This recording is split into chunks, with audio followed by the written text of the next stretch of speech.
Okay, so we have now defined the user interface for this application in which we are going to show an alert to the user just saying hello.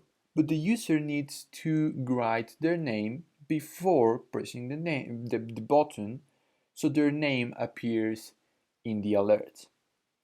Now, the first thing that you need to do is link at least the text field and the button to the code. Remember that this view controller is controlled by this class, which is called view controller, and inherits for the UI view controller. So this view controller in here, if you go to the identity inspector, you can notice that the class linked to that view controller is the view controller class. But even when the view controller is already linked to that view controller class, the class does not know about the existence of the text field or the button or the label for that matter. But the only things that we care about right now are the text field and the button. And in fact, the text field, we want to access its properties, but we don't need to access the properties of the button. We just need to know when the button is clicked. So there's going to be a little difference in there. So in order to help ourselves to define or to link rather the UI elements to the code, we can go to the assistant editor by pressing these two circles to the top right. And you can see that both the view controller and the UI are shown now in the exact same space. And in fact, I can do a little bit more spacing here for my UI, and I can even make even more space by doing that, closing the left and right panes. Great. So I was telling that we don't need to link the label because we are not going to change anything about it. We don't need to know anything about the label, at least inside the code. We do need to know the text on the text field so we know the name of the user. So to link the text field to the code, all we need to do is control drag to the code, pressing control and then clicking on the mouse and dragging to the right. And in here, notice that the connection can be either an outlet, an action, or an outlet connection. Right here, we're just going to select outlet. When selecting outlet, it means that we are going to be able to access the text field itself. So in here, I'm just going to name the text field. And I'm going to call it name text field. Now, it's just a good practice to have the kind of control or element that we are dealing with at the end of the name, and at the beginning just an identifier, because this is a text field where the user is going to write their name. I'm going to type name, and I will leave everything else as is. And now we have linked the text field to our view controller or to our view controller class in here. Okay, you may think that for the button we can do something similar, except an outlet is used when you want to change some attributes for the element or when you want to access some of the attributes. We don't want to change anything from the button, but we do want to know when the button is clicked. So the steps are going to be similar. You have to control drag. In this case, I'm going to drag to the bottom of the code before the last closing bracket. And in here, instead of choosing outlet, I'm going to select action. And I'm going to set a name for the action, and I'm going to name it, say, hello button underscore click, so I know that this is a click. And you can see that there is an event drop down, And in here, we can select which kind of event is going to trigger this action. In this case, I'm going to leave touch up inside because this is going to happen when the user presses over the button, which is exactly what I like. And I'm going to click connect. Now you may notice that this is not at all similar to what we created at the beginning. For instance, this is an outlet and this is an action. And an action, as you can see, is actually a function. So it has some body where we're going to add some text, some code, and it has the name, and it has even a parameter inside of the arguments of the function. And on the other hand, we just have this definition of a variable.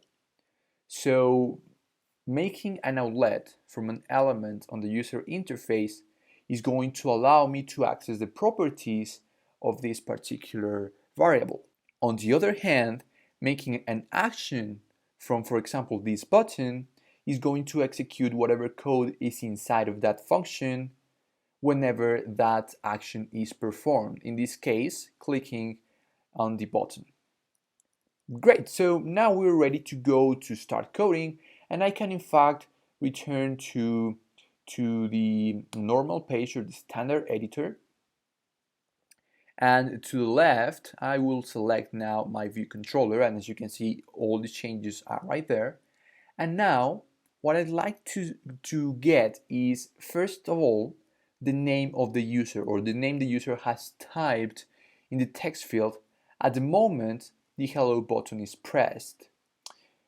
In fact, I can do it in many different ways, but the best practice would be to create a new variable, and I'm going to name this variable username.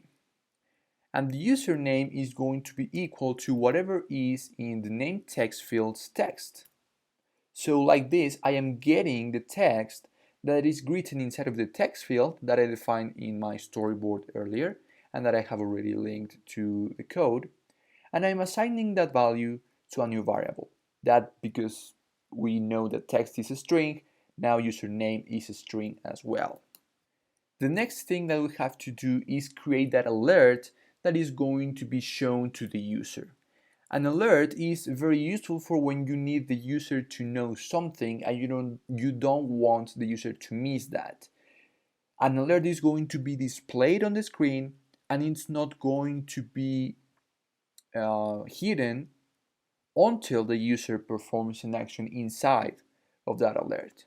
So I'm going to create a new variable, and I'm going to name this alert. And this is going to be a UI alert controller, and I'm going to use one custom initializer. If you remember, when we create an object, we need to call an initializer. So as you can see, we have 4 different initializers. 3 of them take some arguments, and the one that I'm going to use is the last one, the one that takes a title, a message, and a preferred style. So for the title, I'm going to type a string here just to say hello. For the message, I am going to type the username. So it is going to say hello as the title and username as the message. Remember that the username is the one that was typed in the text field. And finally, for the UI alert control style, I can just select one of the styles available by typing UI alert control style dot, and here I have either action sheet or alert. Right now I'm looking for an alert, and so that will be it. I have one more than I need. And finally, what I need to do, actually show that alert. So alert dot present view controller, and the view controller that I want to present is the alert. No, sorry, this is not alert, this is self, because the view controller that I want the alert to present into is this particular view controller. So when you use self, you're actually calling the class itself. So I want this class, this view controller, to present a view controller. Which view controller? the alert that I've just created, which you can see that is actually a controller. Do I want it to be animated? Sure. Sorry, this is true. And for completion, I don't want any completion. In case you wanted to know when this view or this view controller has been presented, you may add a function in here which will execute whenever the completion has been succeed or has succeeded.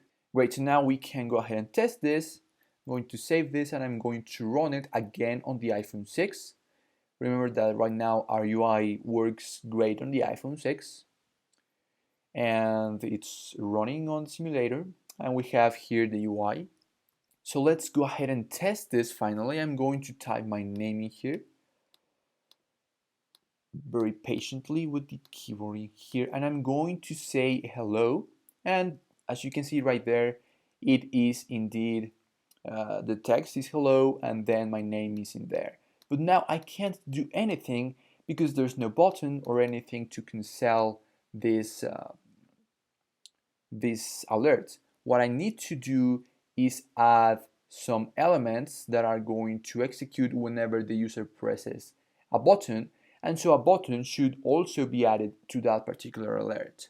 So those functions are actually going to be alert actions. So I'm going to create an OK action, and it's going to be a UI alert action, and this has some parameters as well.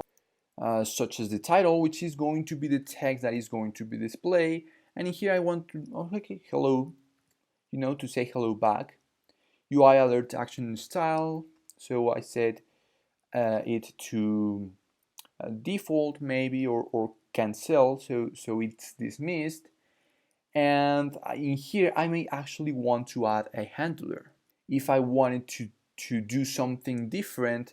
But right now I'm just going to, I'm just going to set it to nil, like this, just like I did with the present view controller. And finally, I need to add that action to the alert. So alert.add action, and in here I am going to add the OK action, like that. And now, if I stop this and run it one more time, I should be able to see a button. When I, let me write a name real quickly. Okay. And now I can see that button there, the hello button, and as soon as I click it, the alert is dismissed. Great, so that's it for this lecture. You are now starting to be a very good iOS developer. You have now learned how to define the UI, how to connect it to the code behind, how to control whatever is happening in the UI. So great, you're doing great. In the next lectures, we are going to be building a first app.